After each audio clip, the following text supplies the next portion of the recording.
Students, today I'll explain your next chapter of poetry. The name of this chapter is Amanda.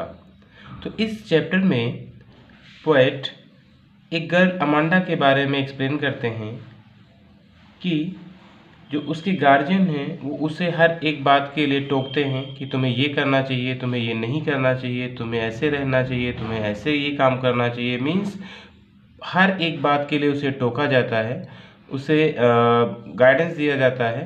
तो इन सब बातों से वो परेशान है, तो उसी से रिलेटेड ये चैप्टर है। आइए हम लोग देखते हैं। Before you read, every child feels that she is controlled and instructed not to do one thing और another.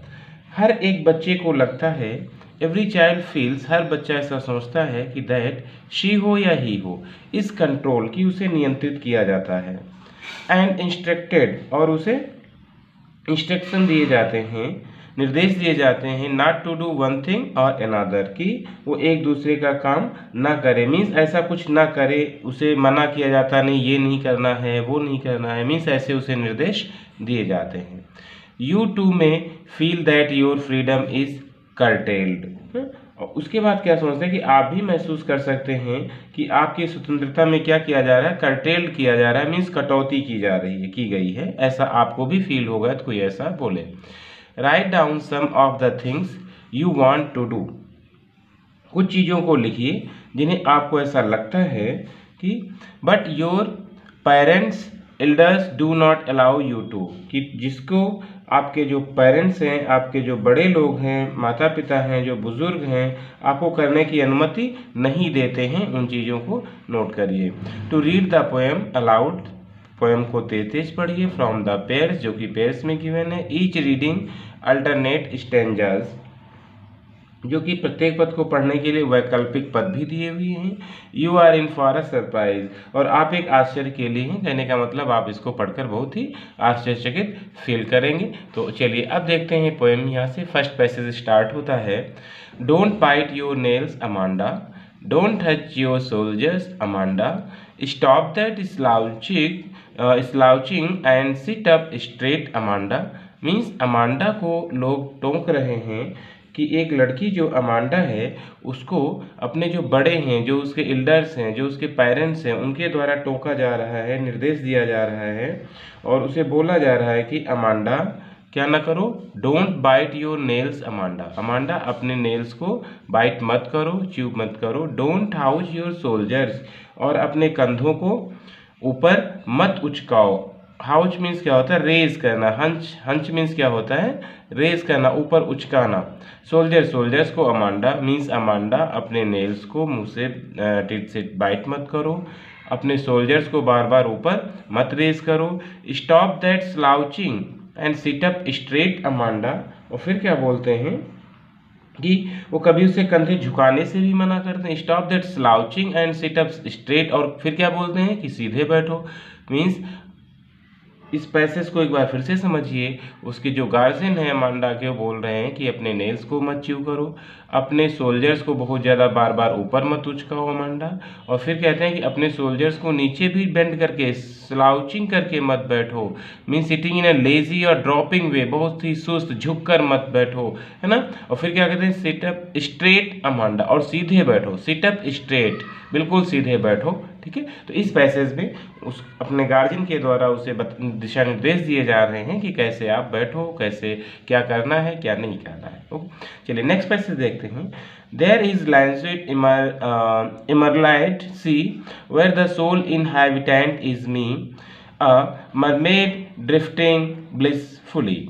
There is a landscape emerald sea where the sole inhabitant is me. Inhabitant का means क्या होता है, रहना, है ना, कि dweller, निवासी।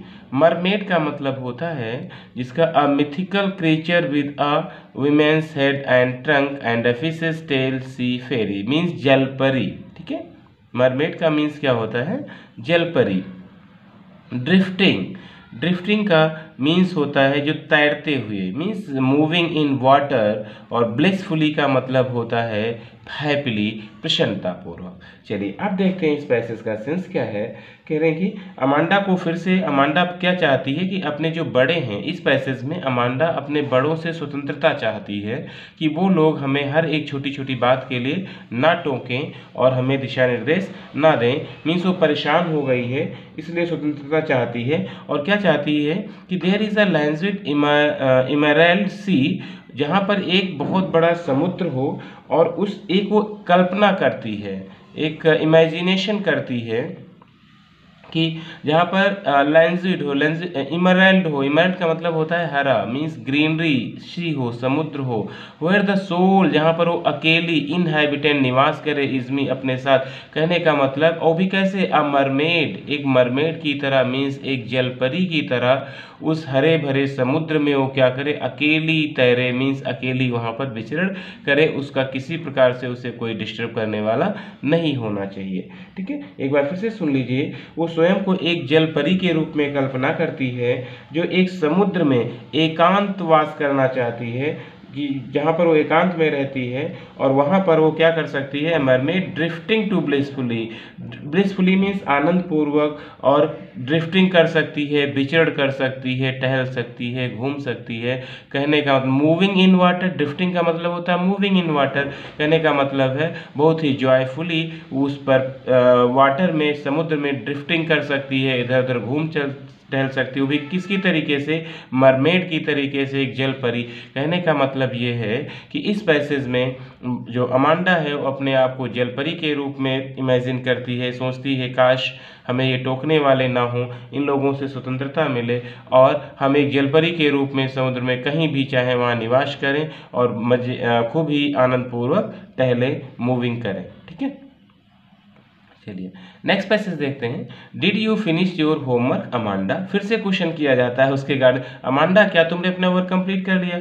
आपके घर में गार्जियन भी ऐसे पूछते होंगे, आपके टीचर भी ऐसे पूछते होंगे, है ना। तो क्या कह रहे हैं, did you finish your homework Amanda, Amanda क्या आपने अपना समय से वर्क कंप्लीट कर लिया है। Did you tidy your room Amanda, और फिर उससे देखो क्वेश्चन क्या किया जा रहा है, मतलब एक क्वेश्चन के बाद दूसरा, कि आपने गृह कार्य पूरा किया, फिर अपना क्या, आपने अपना रूम साफ किया। Did you tidy your room Amanda, Amanda अपना रूम साफ कर लिया, मीन सफाई कर लिया। I thought I told you to clean your shoes Amanda, और फिर क्या बोलते हैं कि कहते हैं कि और कभी कभी उसके जूते भी साफ करने को कहते हैं। कहते हैं अमांडा अपना होमवर्क कंप्लीट किया, फिर कहते हैं अमांडा क्या आपने अपना रूम साफ कर लिया है, फिर क्या बोलते हैं अमांडा क्या आपने अपने शूज साफ कर लिए। मीन्स हर तरीके से उसे क्या किया जा रहा है, टोका जा रहा है, समझाया जा रहा है, दिशा निर्देश दिए जा रहे हैं। ठीक है, तो चलिए नेक्स्ट पैसेज देखते हैं। I am an orphan roaming the street, I pattern shop dust with my hot bare feet, the silence is golden, the freedom is sweet. देखो इस पैसेज में वो बहुत ज़्यादा परेशान हो गई है, तो वो इच्छा करती है कि काश वो अपने माता पिता से नियंत्रण पा सके, है ना, और उनसे इतना ज़्यादा परेशान हो गई, वो सोचती है, कल्पना करती है कि काश वो अकेली रहती। तो कह रही आई एम आर्फन, काश मैं आर्फन होती, अनाथ होती, मेरा कोई ना होता गार्जियन, है ना। इतना परेशान है, मतलब लोग उसे रोकते हैं, टोकते हैं, तो उसके मन में ये फीलिंग आ रही है कि मैं ऑर्फन होती, मैं अनाथ होती, मतलब इतना ज़्यादा परेशान हो गई। तो रोमिंग द स्ट्रीट, बढ़िया मस्ती से खूब गलियों में टहलती, रोमिंग करती, टहलती, घूमती द स्ट्रीट, गलियों में। I pattern shop dust with my hushed, और फिर क्या बोलती है कि वो गलियों में भटकने वाली एक अनाथ लड़की बन होती, वो अपने शांत नंगे पैरों से, I pattern soft dust with my hushed bare feet, अपने नंगे पैरों से क्या करती, उस कोमल धूल पर आकृतियां बनाती, आई पैटर्न बनाती, सॉफ्ट डस्ट उस सॉफ्ट धूल पर, with my hushed bare feet अपने नंगे पैर से कलाकृतियां बनाती। मीन्स बच्चे होते नहीं छोटे से जो अपने पैर के अंगूठे से कुछ मिट्टी पे लिखते रहते, तो वो भी इमेजिन करती कि काश मैं फ्री होती, अनाथ होती, तो मैं गलियों में टहलती, धूल पे खेलती, और धूल में मिट्टी पे अपने नंगे पैरों से आकृतियां बनाती। द साइलेंस इज गोल्डन, फिर क्या कहती है कि वह शांति और स्वतंत्रता चाहती है, क्योंकि साइलेंस इज गोल्डन, क्योंकि जो साइलेंस है, जो खामोशी है, वो क्या है, गोल्डन है, मूल्यवान है। द फ्रीडम इज स्वीट, और स्वतंत्रता कैसी है, बहुत ही सुखद है। कहने का मतलब वो कंप्लीटली स्वतंत्रता चाहती है, फ्रीडम चाहती है, इसीलिए वो ऐसा इमेजिन करती है कि काश वो अनाथ होती तो ये सब कुछ कर पाती। ओके चलिए नेक्स्ट पैसेज देखते हैं। Don't eat that chocolate Amanda, remember your acne Amanda. और फिर उसको लोग टोकते हैं, उसके गार्जियन, इस पैसेज में कि अमांडा के जो माता पिता हैं उसे बार बार कुछ न कुछ करने से रोकते रहते हैं। आप क्या बोल रहे हैं, वो कह रहे हैं कि अमांडा चॉकलेट खाने से मना करते हैं, मीन्स अमांडा चॉकलेट नहीं खाना। रिमेंबर योर एक्ने अमांडा, फिर क्योंकि उसे क्यों मना कर रहे हैं, क्योंकि उसके जो है मुहासे निकले हुए हैं। एक्ने मीन्स मुहासे, तो इसलिए मना कर रहे हैं कि चॉकलेट खाने से और मुहासे निकलेंगे। Will you please look at me when I am speaking to you Amanda. और फिर क्या बोलते हैं, उसके माता पिता उससे कहते हैं कि जब उसे बात की जा रही हो तो उसकी उपेक्षा न करे, मीन्स उनकी तरफ देखे। लेकिन जब उसके मम्मी पापा उसे बात करते हैं तो उनकी तरफ देखते ही नहीं है, तो वो बोलते हैं कि will you please look at me, आप मेरी तरफ देखेंगी। When I am speaking to you, जब मैं तुमसे बात कर रहा हूँ या कर रही हूँ, उसके मम्मी पापा बोल रहे हैं, तो मीन्स वो उनकी उपेक्षा करती है। तो इसलिए वो लोग बोलते हैं कि जब मैं बात करूँ आपसे तो आप मेरी उपेक्षा ना करें, आप ध्यान से मेरी बात को सुने, है ना। तो ये पैसेज आई थिंक क्लियर हो गया होगा। चलिए नेक्स्ट पैसेज देखते हैं। I am Rapunzel, I have not a care. Life in a tower is tranquil and rare, I will certainly never let down my bright hair.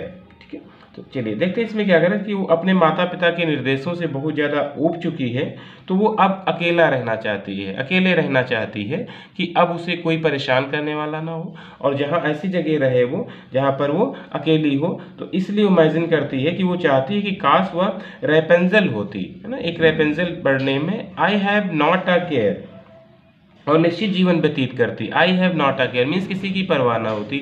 Life in a tower, न ऊंची मीनार में रहना चाहती है। Is tranquil and rare, जो जहाँ पर क्या हो, जीवन शांत एवं अत्यधिक अच्छा हो, ऐसी जगह पे वो रहना चाहती है। I certainly never let down my bright hair, और वो सोचती है कि यदि वो रेपेंजल हो तो कभी अपने चमकीले बालों को नीचे नहीं लटकाएगी। वो इमेजिन कर रही है कि वो रेपेंजल होगी तो निश्चित रूप से कभी भी अपने बालों को नीचे भी नहीं लटकाएगी, ऐसा वो इमेजिन कर रही है। ठीक है, मीन्स इस पैसेज में पोएट बताना चाहता है कि जो अमांडा है वो बहुत ज़्यादा परेशान हो चुकी है, तो वो इमेजिन कर रही है कि काश मैं अकेली होती और अकेला जीवन व्यतीत कर पाती, रेपेंजल की तरीके से रहती, और जहाँ ऊपर ऊंची मीनार में टावर में बैठती, और जहाँ से मैं अपने सुनहरे बालों को कभी नीचे नहीं लटकाती, ऐसा सोच रही है। ठीक है, चलिए लास्ट पैसेज देखते हैं हम लोग। Stop that sulking at once Amanda. फिर अमांडा से बोला जाता है, you are always so moody Amanda, any one would think that I nagged at you Amanda. अब देखो लास्ट पैसेज में फिर से उसके पेरेंट्स के द्वारा उसे रोका जाता है। अमांडा से कहा जाता है कि स्टॉप, ये बंद कर दो, दैट सल्किंग एट वन, जो सल्किंग है मीन्स तुम्हारा जो मूड में रहना है, इसको क्या कर दो, बंद कर दो। ठीक है, सल्किंग का मतलब होता है नाराज होना, गुस्से में रहना। एट वंस बिल्कुल इसे बंद कर दो अमांडा, मीन्स अमांडा गुस्से में मत रहा करो। You are always so moody, और फिर क्या बोलते हैं, तुम हमेशा बुरे मूड में ही रहती हो अमांडा, तुम्हारा मूड हमेशा बिगड़ा हुआ रहता है, दुखी रहती हो। Any one would think that I nagged at you Amanda, और कोई भी ये कहता है कि उसे खराब मूड में देखकर कोई भी सोचेगा कि उसके माता पिता उसे परेशान करते हैं। एनी वन वुड थिंक, कोई भी ऐसा सोचेगा, that I nagged at you, कि मैं तुम्हें परेशान करता हूँ। कहने का मतलब है ये तुम्हें कोई देखेगा इस तरीके से तो लोग यही सोचेंगे कि उसके मम्मी पापा उसे परेशान करते हैं। तो इसलिए आप गुस्से में मत रहा करिए, हमेशा बुरे मूड में मत रहा करिए, इस तरीके से उसके पेरेंट्स उसको समझा रहे हैं। तो स्टूडेंट्स ये चैप्टर आपका कंप्लीट हो जाता है। आप लोग अच्छे से इसको रीड करिएगा। अगर कोई प्रॉब्लम है तो आप क्वेश्चन पुटअप कर सकते हैं। और हाँ, ये अभी तक आपने हमारा channel learn with Ashok subscribe नहीं किया है तो आप हमारा चैनल लर्न विद अशोक जरूर सब्सक्राइब कर लीजिए, ताकि आपको सारे वीडियोज़ आसानी से मिल सके। Thank you so much.